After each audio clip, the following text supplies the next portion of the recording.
வணக்கம் மக்களே. தினமும் காலையில் ஓட்ஸ் சாப்பிட சொல்வதன் உண்மை என்ன அப்படின்றது தெரியுமா? அதுக்குள்ள இத்தனை விஷயம் இருக்கா? ஓட்ஸ் உணவுடன் பழங்கள் மற்றும் சர்க்கரை சேர்த்து பெரும்பாலான மக்கள் பயன்படுத்திட்டு வராங்க. ஓட்ஸ் தற்போது பல்வேறு வகையான மக்கள் பயன்படுத்திட்டு இருக்காங்க. இட்லி, தோசை இந்த மாதிரியெல்லாம் சாப்பிட்றதுக்கு பதிலாக ஓட்ஸ் சாப்பிட்றது நல்லதா கெட்டதா அப்படின்னு ஒரு சிலருக்கு தெரியாமையே விரும்பி சாப்பிட்ருக்கோம். வாங்க அதை பற்றியான உண்மைகளை பார்த்துடலாம். அது நல்லதா அப்படி இல்லைன்னா ஏதாவது பிரச்சனைகளை ஏற்படுத்துமா அப்படின்ற ஒரு விஷயம். நம்ம சேனலை நீங்கள் இப்போ தான் ஃபஸ்ட் டைம் பார்க்குறீங்க அப்படின்னு சொன்னால் மறக்காமல் சப்ஸ்கிரைப் பண்ணிவிட்டு சைடில் இருக்கக்கூடிய பெல் ஐக்கானை ப்ரெஸ் பண்ணிக்கோங்க. இது போன்ற எக்கச்சக்கமான விஷயங்களை தினம்தோறும் பார்த்துடலாங்க. ஓட்ஸ் பார்த்திங்கன்னா ஒரு முழுதானிய உணவுகள் சர்வதேச அளவில் பெரும்பாலானோர் விரும்பி சாப்பிடும் உணவாக உள்ளது. இது கோதுமை போன்ற பல்வேறு வகை தானியங்கள் வடிவில் செய்யறாங்க. ஸோ இது குதிரைகளுக்கு உணவாக பயன்படுகிறது. இதை நன்றாக இடித்து பதப்படுத்தினால் அது மனிதர்களுக்கு ஏற்ற உணவாக விலகுது அப்படின்னு சொல்கிறாங்க. ஓட்ஸ் தானியத்தை பால் அல்லது தண்ணீர் சேர்த்து நம்ம சாப்பிடுவதன் மூலியமா நமக்கு பாருங்கள் எந்த மாதிரியான நன்மைகள் நடக்குது அப்படின்றத ஃபஸ்ட்டு நம்ம தெரிஞ்சுக்கலாம். ஸோ மக்களே, முதல் விஷயம் ஓட்ஸ் உணவில் பீட்டா குளுக்கோன் என்ற எளிதில் கரையக்கூடிய நார் சக்தி உள்ளது. நோய் எதிர்ப்பு சக்தியை அதிகரிக்கத்தக்க வகையிலான பீட்டா குளுக்கோனை எளிதில் உறிஞ்சத்தக்க அந்த இரத்த வெள்ளை அணுக்களின் உற்பத்தியை அதிகரிக்கிறது.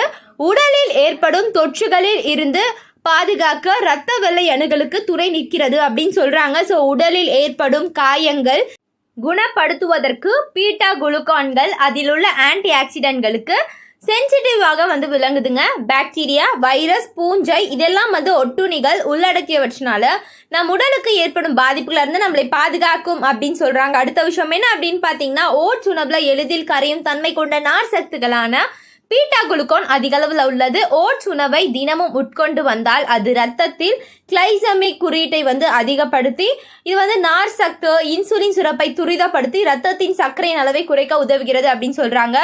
அதிக உடல் எடையால் அவதிப்படுபவர்கள் அல்லது டைப் 2 நீரளவு பாதிப்பால் அவதிப்படுபவர்கள் ஓட்ஸை அதிக அளவு தங்களுடைய உணவுல சேர்த்து கொண்டால் நல்ல பலன் கிடைக்கும் அப்படின்னு சொல்றாங்க. அடுத்த விஷயம் பார்த்தீங்கன்னா, ஓட்ஸில் அதிக அளவு ஆன்டி ஆக்சிடென்ட்களும் நார் சத்தும் உள்ளன. இந்த ஆன்டி ஆக்சிடென்ட்கள் நமது இதயத்தில் இருக்கக்கூடிய, அதாவது இதயத்தை பாதிக்கக்கூடிய ஃப்ரீ ரேடியேட்டர்கள் இருந்து இதயத்தை பாதுகாக்க ஆரோக்கியமா இருக்குது அப்படின்னு சொல்றாங்க. ஓட்ஸில் உள்ள பீட்டா குளுக்கோன் என்ற நார் சத்து குடலினால் அதிக அளவு உறிஞ்சப்படுவதனால இரத்தத்தின் கெட்ட கொழுப்பின் அளவை கட்டுப்படுத்துகிறது. இதன் காரணமாக இதயம் மற்றும் அது சம்பந்தமான பிரச்சனைகளிலிருந்து நமக்கு தீர்வு கிடைக்குது அப்படின்னு சொல்றாங்க. ஸோ கண்டிப்பாக நம்ம பயன்படுத்தலாம் அல்லவா? அடுத்த விஷயம் என்ன அப்படின்னு பார்த்துக்கோங்க. என்ன அப்படின்னா, ஓட்ஸில் உள்ள கரையும் தன்மை கொண்ட நார் சத்து நமது குடல் பகுதியில் நாம் உண்ணும் உணவுப் பொருட்கள் நீண்ட காலம் இருக்க உதவுது.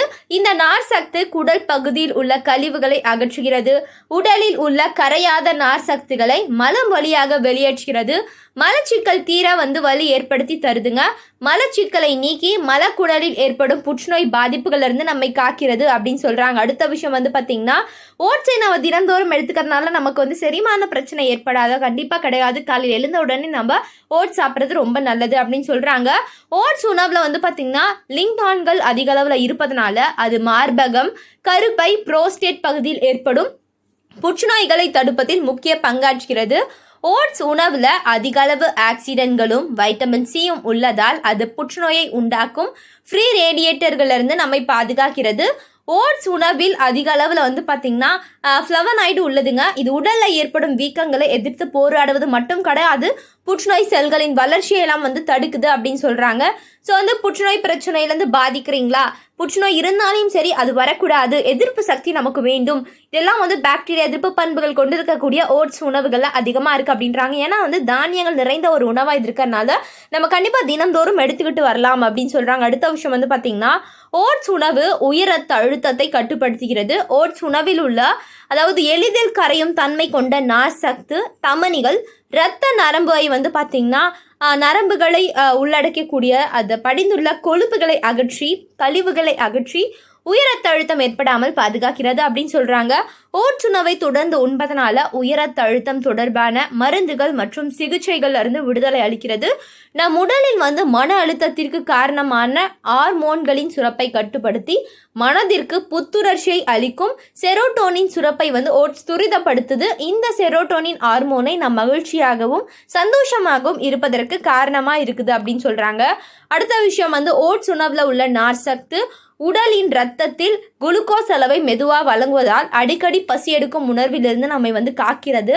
ஓட்ஸ் உணவை தொடர்ந்து சாப்பிட்டு வருபவர்களின் உடல் எடை ஒரே அளவில் இருப்பதோடு மட்டுமல்லாது அவர்கள் உடல் பருமினால் பாதிக்கப்படுவதிலிருந்து பாதுகாக்கிறது அப்படின்னு சொல்கிறாங்க. ஓட்ஸை தனியாக உண்ண வேண்டாம்.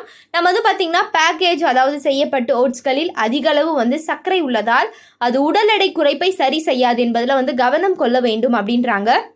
ஸோ அடுத்த விஷயம் ஓட்ஸ் உணவில் உள்ள அதிகப்படியான துத்தநாகம் முகத்தில் ஏற்படும் பருக்களில் இருந்து நம்மை காக்கிறது. முகத்தில் அதிகமாக ஏற்படக்கூடிய அதாவது எண்ணெய் வலிஞ்சி நமக்கு டார்க் சர்க்கிள்ஸ் ஏற்பட்டுரும், உடலை கருமை நிறம் ஏற்பட்டுரும், தோலில் ஏற்படும் எரிச்சல்களுக்கு பீட்டா குளுக்கோன் நிவாரணம் அளிக்குது. எனவே பார்த்திங்கன்னா ஸ்கின் டோன் பளபளப்பாக இருக்க ஓட்ஸ் உணவு நமக்கு உதவும் அப்படின்னு சொல்கிறாங்க. அதனால் உடல் எடை சம்மந்தப்பட்ட பிரச்சனைகள், இந்த மாதிரி முகப்பொலிவு பளபளப்பாக இருக்க, இந்த மாதிரி எல்லாத்துக்குமே பயன்படக்கூடிய ஓட்ஸை கண்டிப்பாக நம்ம தினந்தோறும் எடுத்துக்கலாம் அல்லவா. அடுத்த விஷயம் முடி பராமரிப்பிலும் ஓட்ஸ் முக்கிய பங்கு வகிக்கிறது அப்படின்றாங்க. நம் தலைக்கு பயன்படுத்தும் அதிகப்படியான எண்ணெயை உறிஞ்சி உச்சந்தலையில் ஏற்படும் அரிப்பை தடுக்கிறது. பொடுகு பிரச்சனைகளுக்கு சிறந்த தீர்வாக இருக்குது அப்படின்றாங்க. ஓட்ஸ் உணவில் அதிகம் உள்ள சிலிக்கான் எலும்புகளின் ஆரோக்கியத்தில் முக்கிய பங்கு வகிக்கிறது. ஓட்ஸ் உணவை தினசரி உண்பதனால பெண்களுக்கு ஏற்படும் மாதவிடாய் சுழற்சிக்கு பிந்தைய காலங்களில் ஏற்படும் பிரச்சனைகளுக்கு தீர்வு கிடைக்கும் அப்படின்னு சொல்கிறாங்க. அடுத்த விஷயம் எனர்ஜி லெவல். ஓட்ஸ் உணவில் அதிக அளவில் கார்போஹைட்ரேட் இருக்கிறதுனால நம்ம எப்போதும் எனர்ஜியாக பாதுகாக்கும். நமக்கு தூக்கம் அதாவது செரோட்டோனின் ஹார்மோன் சுரந்து மனதை புத்துணர்ச்சியாக வைக்கிறதுனால நம்ம ரொம்ப ஆனந்தமாகவும் சந்தோஷமாக இருப்போம். அதனால தான் நமக்கு டிப்ரெஷனே இல்லாத ஒரு அமைதியான உறக்கம் அப்படின்றது ஏற்படுது அப்படின்னு சொல்கிறாங்க. ஸோ மக்களே பாருங்கள், காலை உணவை ஸ்கிப் பண்ணக்கூடாது. காலை உணவை ஓட்ஸாக நம்ம எடுத்துக்கிறது மூலியமாக பல்வேறு நன்மைகள் இருக்குது அப்படின்றது இந்த ஒரு பதிவில் பார்த்தோம். ஸோ இந்த மாதிரி தினந்தோறும் நீங்கள் பயன்படுத்துங்க, ஆரோக்கியமாக இருங்க. இது போன்ற விஷயங்கள் வேணும் அப்படின்னு சொன்னால் நீங்கள் மறக்காமல் பண்ண வேண்டிய ஒரே விஷயம் சப்ஸ்கிரைப் மட்டும் பண்ணிட்டு போயிடுங்க. இது போன்ற விஷயங்களை தொடர்ந்து பார்க்கலாம். நன்றி, வணக்கம் மக்களே.